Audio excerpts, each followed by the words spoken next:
So that's my very brief history and connection with JNU. I have a longer connection, but that's for some other day. Today we will talk about what is my basic task that I have been given, which is to talk about our freedom struggle, essentially.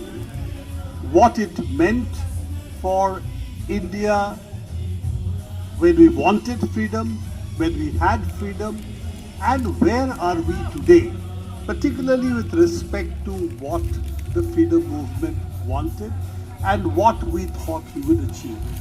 Let us also face it, that the generation that fought for freedom against the British, they gave us an opportunity to develop an India which would be for all Indians. It was not supposed to be only for a section of the Indians. It was not supposed to be only for the rich. It was not supposed to be only for one community. It was supposed to be for everyone. And we thought that if the British left, it would be possible to build an India which all these things could be achieved. That was the hope and the reason why people participated in the freedom struggle in such large numbers. So let's look at what that freedom struggle meant, and also in the context of freedom, what are the things that we tried to do. And let's face it, our generation, unfortunately, is handing over the country in a state where a lot of the promises that were there are not only not being kept, but we seem to be going backwards. So I'm going to deal with both these aspects in a short time. So don't worry that I'm going to take too much of your time, because I know a long speech with all the background noise and all the distractions over here is not going to be easy. So let's start with what the freedom struggle really meant. And let's understand the context within which the freedom struggle was taking place. The British had been here for 200 years, and in this period, India, which at that time when the British came, was one of the richest countries in the world. If you take, for instance, the economic indicators, somebody has done a GDP of the world from 1 to now. And if you see that, you will see India, at that time it was really South Asia, what South Asia is today. India and China were always about 50% of the world's GDP. And there is a simple reason for it. 90% of the GDP was agriculture. And this is the place where largest number of people were practicing agriculture. Population was roughly about 40%, 45% of the world's population. Still is very large part of the world's population, India and China put together, or South Asia and China put together. If you take all of that, since 90% of the GDP was agriculture, this was of course a rich agricultural region. So India actually was one of the highest contributors to the global GDP at that point of time. 200 years of colonialism, the loot of India that takes place, and this is not alone that India was looted. Africa faced worse. It was slavery and genocide. America's the indigenous population was effectively slaughtered, removed from land, open to disease as well as famines, and the numbers dwindled sharply. And then when they wanted labor, that they imported labor from Africa. If you look at India and China, what we underwent, India was of course colonialism, loot of the resources of India, destruction of the textile industry that existed, so that Lancashire mills could start supplying us with woven cloth while we exported cotton. And other part, which is of course the other unwritten history of colonialism, British colonialism, export of opium by Indian farmers, forced. It wasn't freely done. Indian farmers did not want to grow opium. because it was really a huge drain on their resources, but they're forced to. And opium trade with China, therefore devastating China as well. So this is the history of 200 years of British colonialism, by which India becomes one of the poorer countries, not the poorest, but certainly a poor country.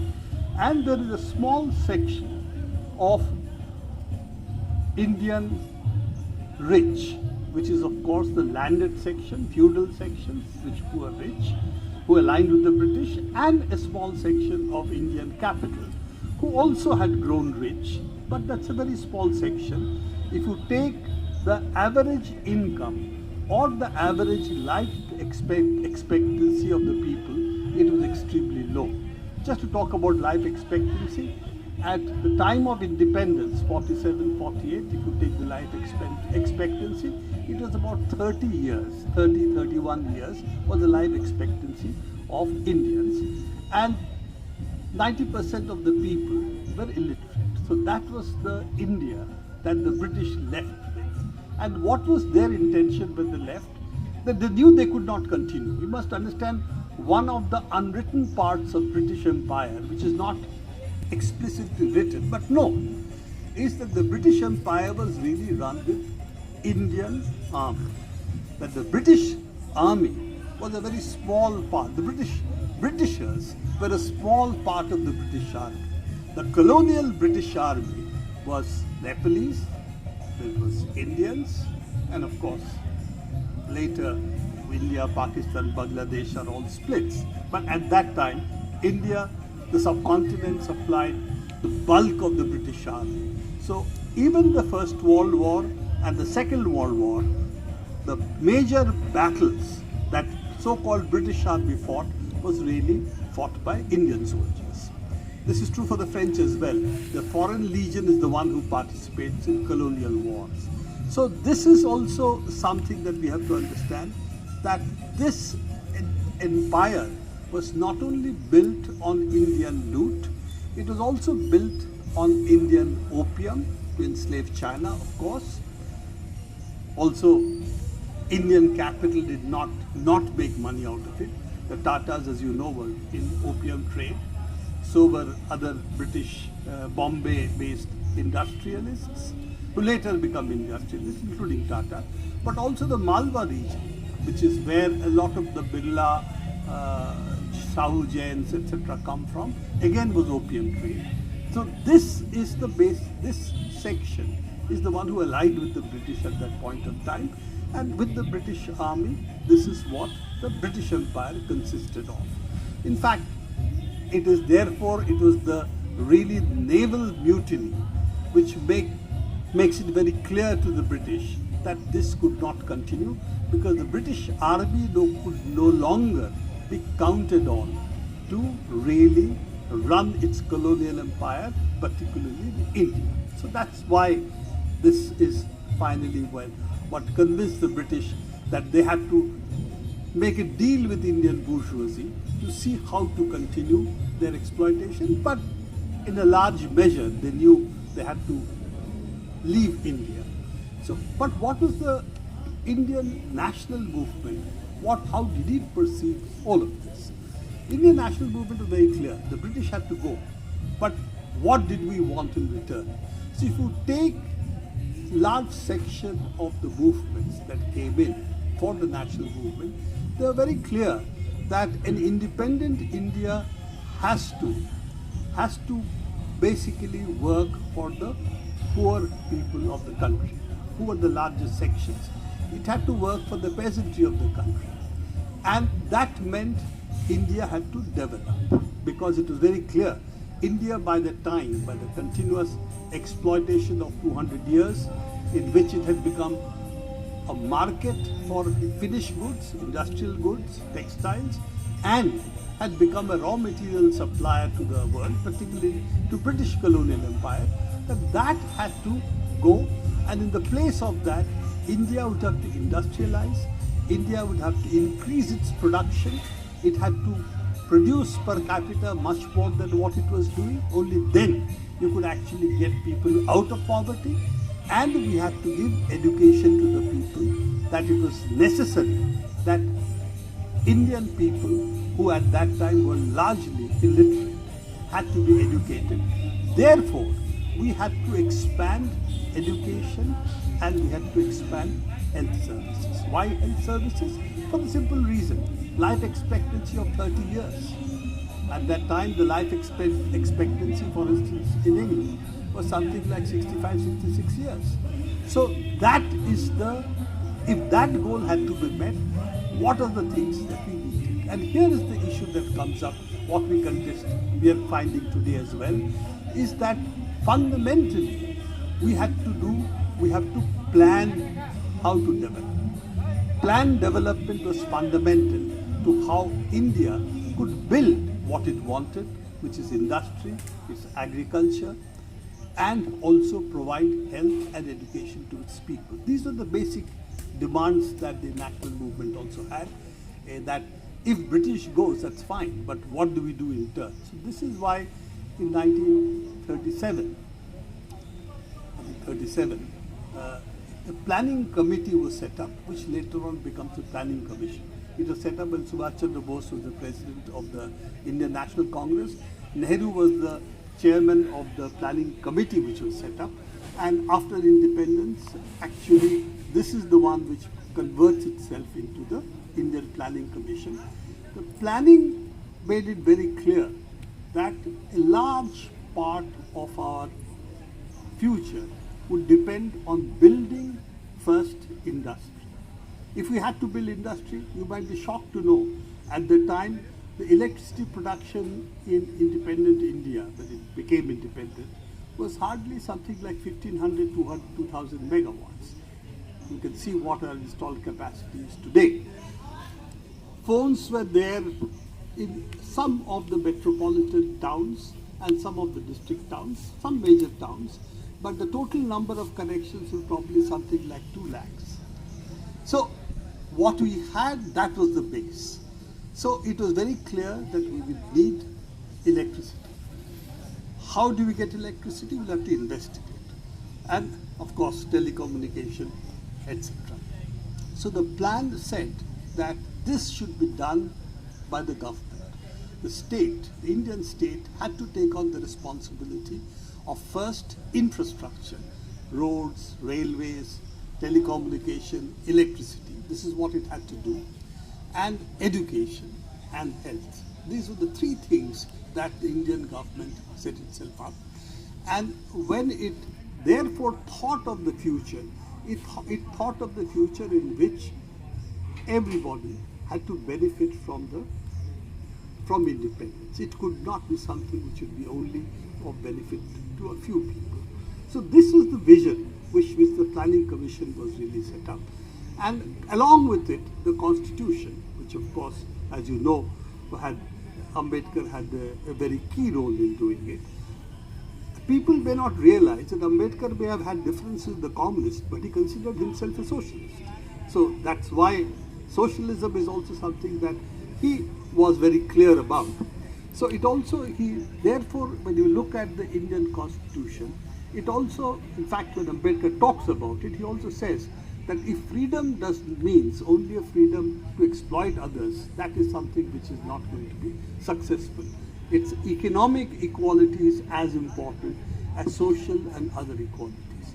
And when you talk about economic equality, what we are talking about is the benefits of independence must reach all sections, not be confined to a few. The other part of course, the national movement, in which there was a huge division, was that what should the nation be? And clearly, should it belong to everybody? Should it be a nation that belongs to everybody? Or should it be a Hindu nation? This is basically the difference in which the RSS as well as Savarkar and others disagreed with, that it can be a nation for all its people. They said no, it should be a nation only to those who consider it a punya bhumi. So the whole idea that after all, generations of Muslims and Christians have been here. So how do we consider them not to be part of the nation? is that it is not enough to have it as a Pitri Bhumi. They always said Pitri Bhumi, not Matri Bhumi. That's not enough to be Pitri Bhumi. It has also to be Punya Bhumi, so that those who think that they look to Mecca or they look to some other part of the world, Jerusalem, then they are not a part of this nation. It is basically to see that in this case the Muslims, who are the largest minority after independence, they should not be considered as citizens. And at that time they also rejected the tricolor. They said no, the Bhagwa Jhanda is the only one. And Ambedkar constitution they ridiculed. In fact, the RSS organizer at that stage has an article on Ambedkar ridiculing him as a human being, and also saying that this is not our constitution. Our constitution should be based on Manusmriti. And as you know what Manusmriti means, it is of course reenacting the Indian caste system and saying that is what the division of the people must be. Equality is not the basis of that of Manusmriti. So equality for all itself is a basic right of the citizen is something is denied when you talk about Manusmriti. But they are very clear. That was the idea. That instead of borrowing, as they claimed Ambedkar did and others did from other constitutions, we should have done our based on the Manusmriti.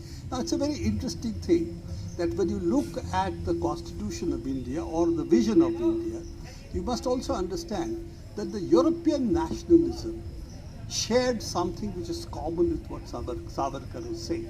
If you look at Europe, for instance, European nations, say Germany and France, as you know, they fought 2 world wars. First World War, Second World War started with Germany and France. It starts with 2 parts of which lies in between Germany and France, Alsace and Lorraine, 2 provinces. And the issue was, should it go to France or should it go to Germany? And why was it that? Because the French speakers and German speakers were there. And that was the battle about, which should it be? But none of them considered that Germany and France, should they be monolithic nations based on language? So linguistic nationalism, that as the basis of European nationalism, has taken 2 world wars. So here when you talk about nationalism which excludes certain sections, if this is your concept of the nation, then that concept of the nation does not come from anywhere else except Europe. In fact, it is really European nationalism of the worst kind, which led to 2 world wars, large-scale massacres of its own people, large-scale movements of people from one part to another. All of this was to create what I will call based on ethnic nationalism. So in some sense, replacing ethnic nationalism with a Hindu nationalism is in effect also does not owe its origin to anything that comes from our national movement. It really came from Europe, and Savarkar was very clear what he considered nationhood, where he was borrowing from, and that is really in that sense what I will call exclusionary European nationalism. It had nothing to do with what the national movement did, which is we were trying to build a unified nation, including all sections, and that is what the Indian Constitution tried to reflect with all its imperfections. It is not that it was a perfect constitution, it wasn't. It had a right to private property, which had a huge problem within the next 15-20 years with the land reform laws. Because when land reforms were tried, the Supreme Court said no, right to private property, and it led to a number of cases. Finally, the Supreme Court said basic structure of the Constitution, right to property is not a big part of the basic structure of the Constitution. So yes, there were problems with the Indian Constitution of this kind. But Indian Constitution, which came out of the national movement, unified large section of the people because it lays its objective as essentially development has to reach all sections of the people have rights, and those who have been most oppressed, they should be given certain extra rights so that you can at least redress the centuries of oppressions, tens of centuries of oppression that they have suffered, which is the Indian caste system. Let's also be very clear. The Indian caste system essentially is generational oppression. It's generational violence, because by virtue of your birth, you're condemned to tied to an occupation, and that occupation, of course, goes by what is pure and what is polluting. So this whole structure is something which shares in a lot of characteristics with other generational oppressions, like for instance when you have issues of race, say in the United States, where a certain section of people are oppressed for generations based on the color of the skin. So this is the generational violence which also the Indian Constitution tried, not saying successfully, how successfully, those are questions, but at least tried to address. Now, why am I raising all of this? That when you talk of the national movement, therefore, I'm not going to say the national movement, who did what was the contribution of A, B, C, D, but it was something which brought different sections together in one platform against the British. All sections who wanted India to be free, those who did not believe in sectional freedoms, meaning freedom for Hindus, freedom for Muslims. The counterpart of the RSS was the Muslim League at that point of time. Or the Hindu Mahasabha, the counterpart was really the Muslim League, who wanted a separate nation for Muslims. Now, if we take all of that out, because none of them fought against the British. In fact, except Savarkar's early years, there is nobody in the RSS who has a history of the freedom movement. Because they were trying to fight, not for the British, but for a militarized Hinduism, which will create a Hindu nation. Now, that was not what most people were in agreement with. So they were outside the movement, and their movement, after a brief period in the early 20s, they never joined the Indian National Movement. Similarly, Muslim League never joined the Indian National Movement except for one brief moment when Jinnah did come to the Indian National Congress, after which he had nothing to do with it further. So if you take all of this, the rest of the people fought different kinds of movements, but all those movements, whether it's for Ambedkar's movements, whether it's the temple entry movements, all the movements that took place were what I would call the larger emancipatory movements, in which oppression of all kinds was the target, and freedom for people, equality of people was the target, and the national movement actually unified the largest sections of the people in that against the British. So this is where we started from. And in the initial 30, 40 years, we may today think they were the years which what did we do? After all, India was still poor. The point is, India built what is the most important part of a nation. It built its people. How did it build its people? Education. How did it build its people? Health. Agriculture. How did agriculture develop? We actually had agricultural institutions which worked closely with the peasantry to bring changes in productivity of Indian agriculture. We built fertilizer plants. Why? If we didn't have the fertilizer industry today, India would have been in deep soup, because as you know, fertilizer, large parts of fertilizer import comes from Russia, Ukraine and Belarus.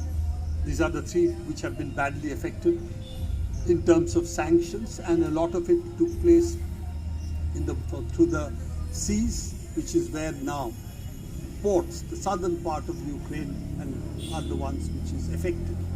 So all of that, if we did not have the fertilizer industry we do today, would have been deep trouble. Electricity, telecommunication. Electricity, we not only electrified India, but the equipment to build power plants was also developed by Bharat Heavy Electricals.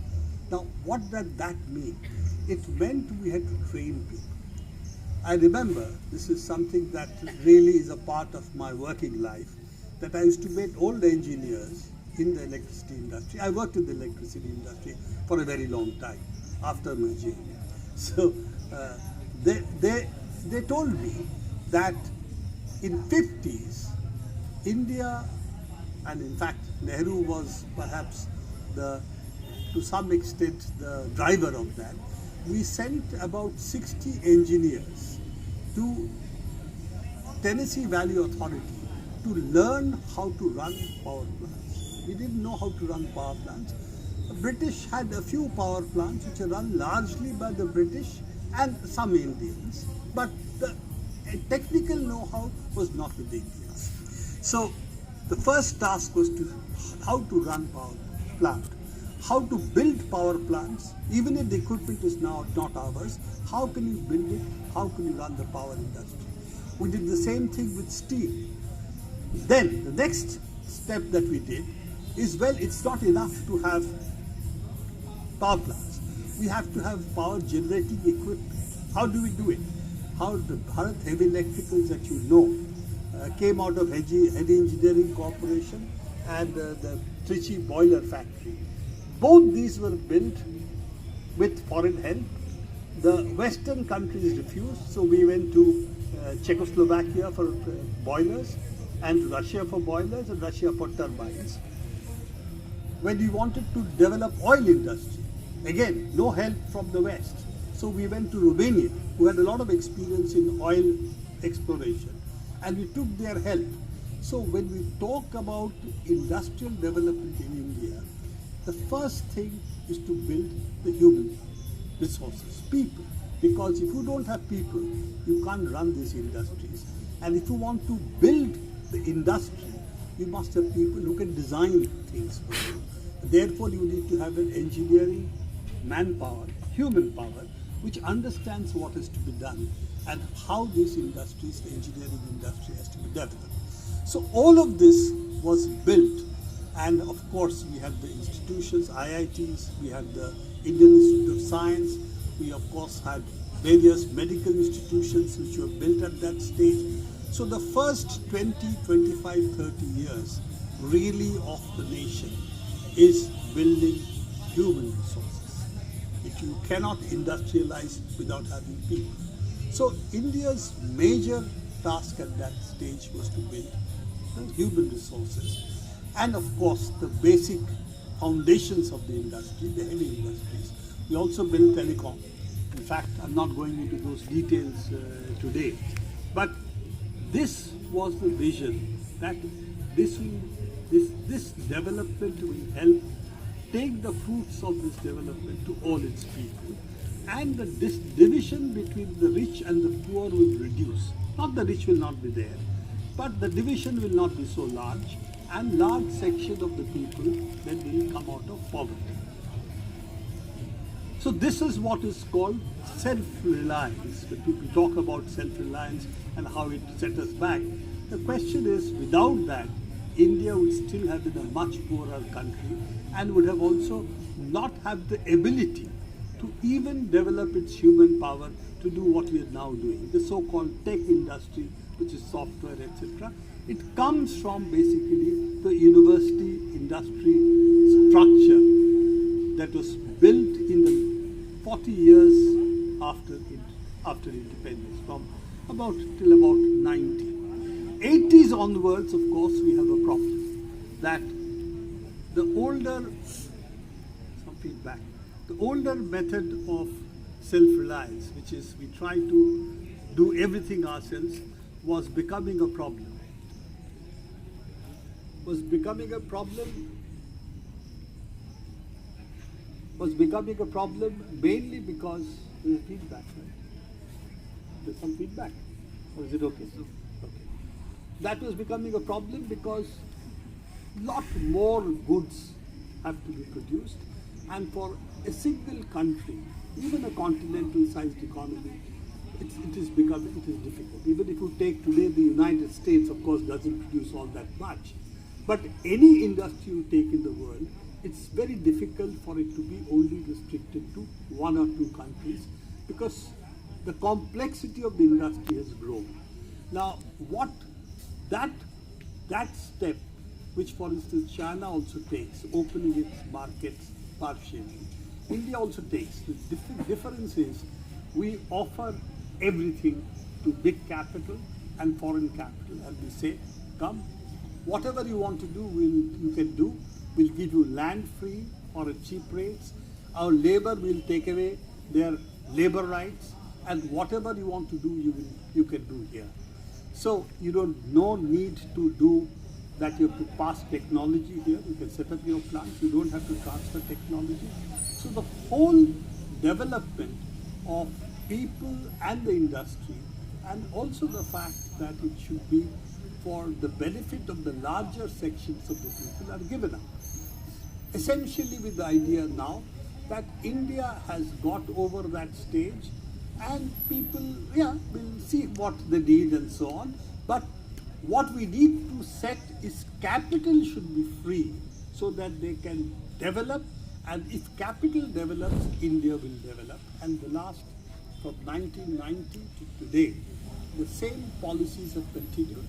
It had 15 years of the Indian National Congress and 15 years of the BJP in that, Atal Bihari Vajpayee plus Modi. And in all of this, what we have seen is that India has today one of the most, shall we say, disparities among the rich and the poor is one of the sharpest in the world is in India. We have the largest number of rich compared to its GDP, and we have the largest number of poor people. Poor people in the sense of children being stunted, that they don't get enough to eat. This is India, which claims to be wanting a $5 trillion economy. Forget whether it's true or not, but the aspiration, whether it becomes or it doesn't, becomes a different issue. But it has one of the highest rates of stunting in young children. That means not enough to eat.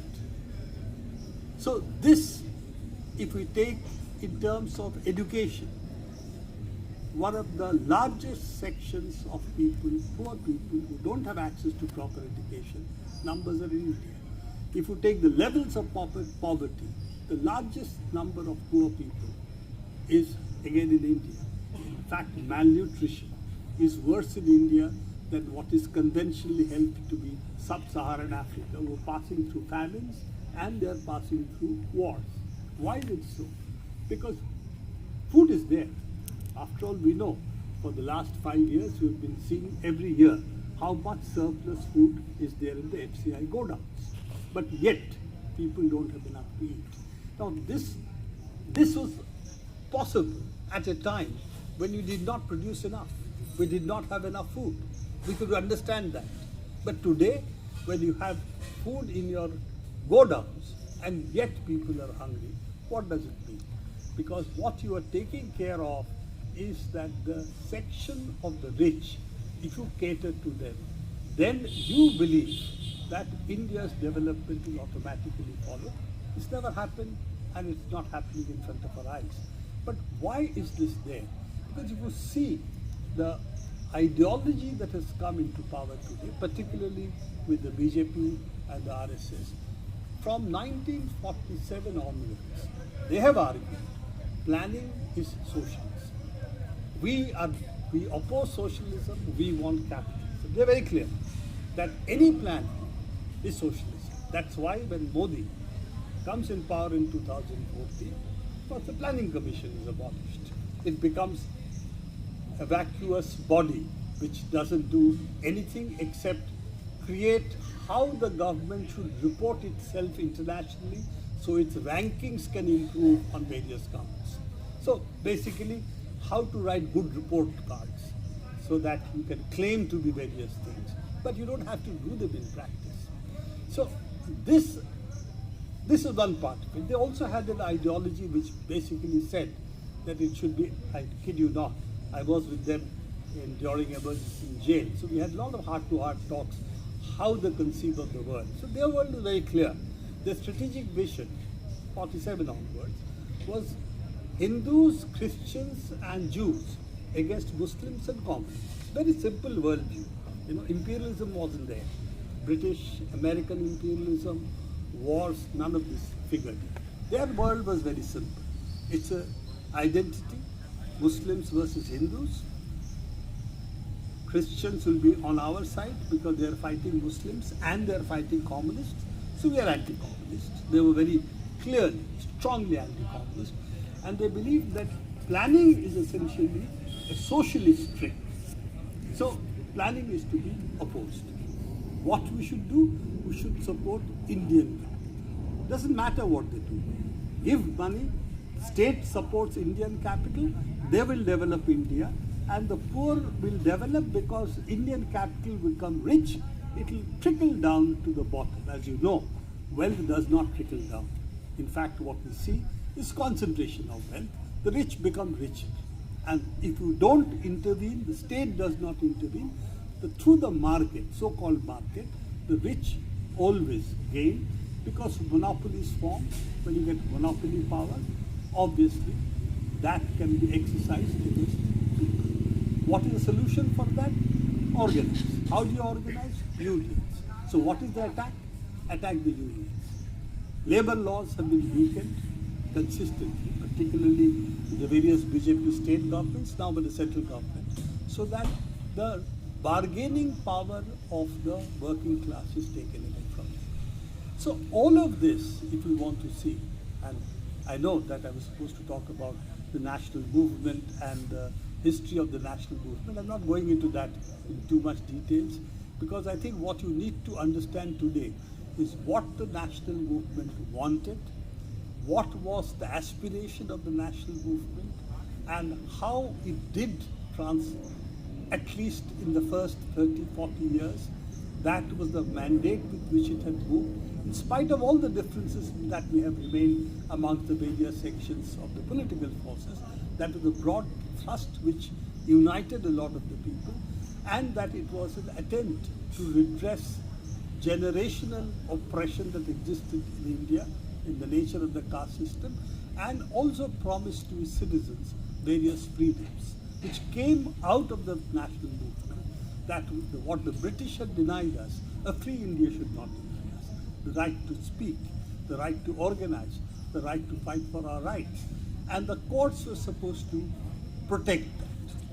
Now, I'm going to go into my last part of what I want to talk about. What has happened to those promises? Yes, it is true during emergency, a lot of those promises were taken away. We had what is called the Maintenance of Internal Security Act, MESA, and Defence of India rules. Defence of India rules, there was still some role for the court. Under Maintenance of Internal Security Act, just a magistrate had to sign saying that I believe he's doing bad things, and that was enough. And it could be every 3 months it was supposed to be reviewed. Of course, the same magistrate reviewed it and signed saying, I believe it's still bad, he should be kept in, and it would continue for as long as the state wanted. We know that people were arrested first, the grounds were given later. All that was part of the emergency rule. At the time it came to finally the Supreme Court, because I think 9 high courts had said the people who are arrested still have a right to liberty, and therefore what they are asking for, that the due process has been followed and there are really grounds on which they have been arrested, that should be examined by the court. The court is right. Court can examine it because the right to life and liberty cannot be taken away under emergency. And the Supreme Court, as you know, in the 4-1 verdict said the right to life and liberty exists, but it cannot be exercised during emergency. Very clever judgment that we must really grant that our judiciary is very intelligent.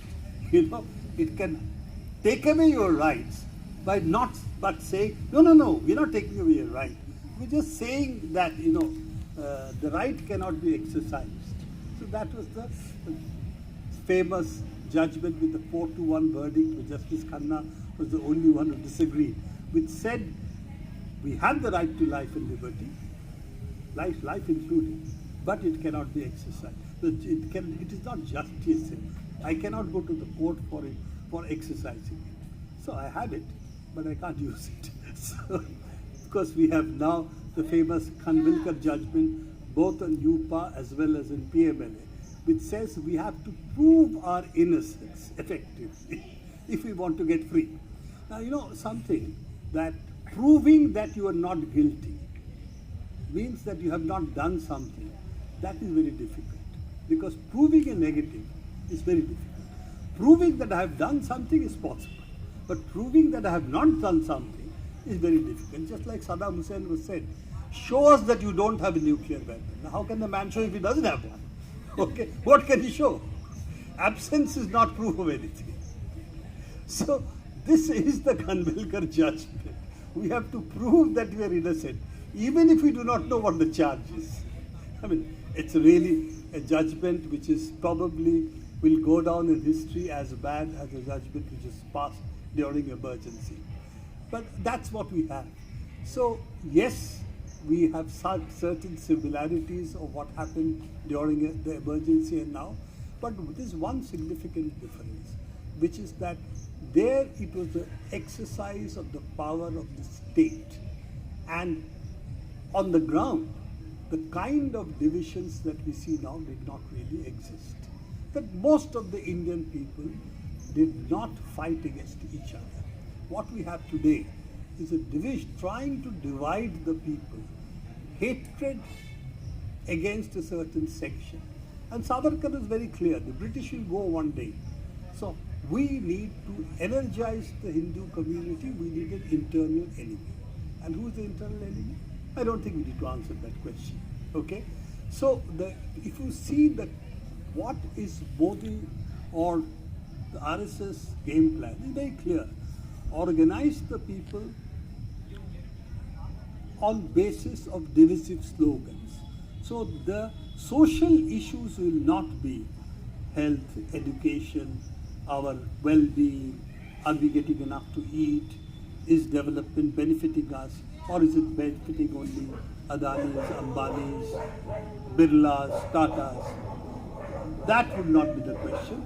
The question is that guy there, you see, he is doing that. That's very bad. We are against it. So fight your next door neighbor. Separate the communities.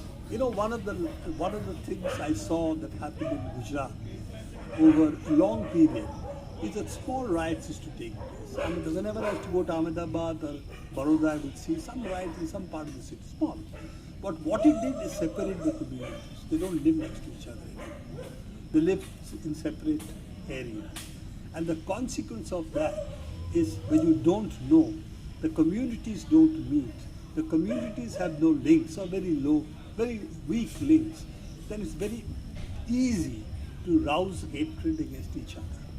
And that is what we see unfolding over large parts of the country, that you are separating the communities from each other in a way that they will not meet socially, they will not have the kind of interaction which Indian villages, rural areas always had, Indian towns also had. Slowly they are being separated.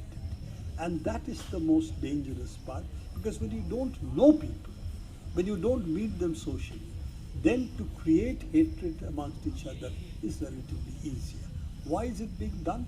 Because otherwise people will unite on the issue of what is it that we are promised, what is it that we are getting. Why is it that if two people can be among the 10 richest men in the world, of course they're all men, but that's okay, you know, that they in the world, that why should we also have the largest number of poor people in the world? Why should our children not have enough to eat? Why is it that medicine is becoming much more difficult to get? It is, you know, right now, for instance, those who have AIDS, there is a medicine, they have to get continuous medicine, otherwise it's the death sentence. That India is the largest producer of AIDS medicine in the world, but we are not able to reach medicine to them. Our vaccine numbers, not only COVID, we're not talking about COVID, other vaccine programs have dropped significantly. If you want to today, insurance-based health means that one illness in the family is going to take away all your insurance and bankrupt you. So all of this would be questions. Why are they not questions? Why are we not united? Because our enemy now is somebody else. So this politics of hatred is the one which is at the moment making us fight each other, so that we don't ask the questions of the rulers. Why is it some people are getting richer while large sections of us are getting poor? I'll end with not with this depressing thoughts, because all this seems very depressing. I'll end with some things which I believe in, even after all that is happening, what's happening to all of us. I'm going to end that why do I think that this cannot go on for too long? I believe that hatred is something between people is not something which can sustain a society for too long. I believe that we, humanity, we are fundamentally social animals. We are social animals from the very beginning. Unlike, for instance, the tigers and the lions, the carnivores, who are much more individual. We are social. We live in groups. Always have. And this is something which is deeply imprinted in us. Therefore, I do not believe a politics of division, a politics of hatred can sustain itself for too long. The unity of the people, the sense that everybody should get enough to eat, people should be educated, children should grow up free from fear, is something which is very deep-rooted in humanity, in our humanity. And I do not believe that however much you try to create divisions, it can sustain itself for the long run. Yes, for some years, yes, maybe few decades, but not for long. No society can sustain itself on this basis. The second part of it, that I believe that love for each other, solidarity, is far more powerful. Bandhutva, bhaichara, is much more powerful than the politics of hatred. And I do believe that as long as we can exercise our mind, our thinking, our creative faculties are very important. Hatred does not produce great art, does not produce great literature, does not produce great cinema.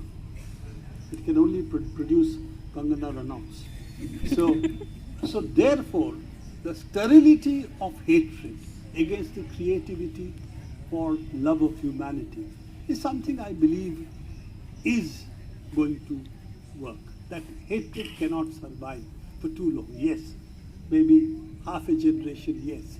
Yes, you can fight a world war on that. Fortunately, if you fight a world war, there will be no other world wars, ever.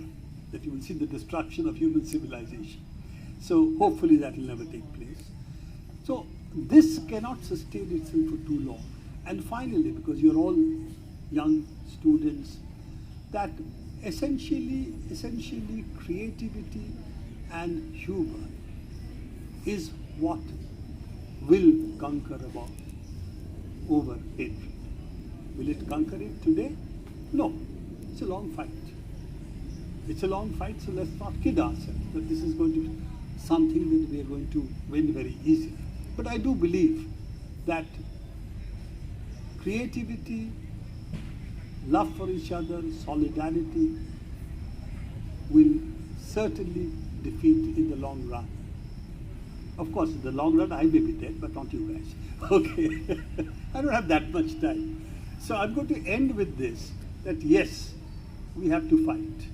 It's not going to be easy, because this at the moment is a difficult battle. We have the might of the mobilized hatred against us. We also have the might of the state against us. So all of that is true. But at the same time, we also have history.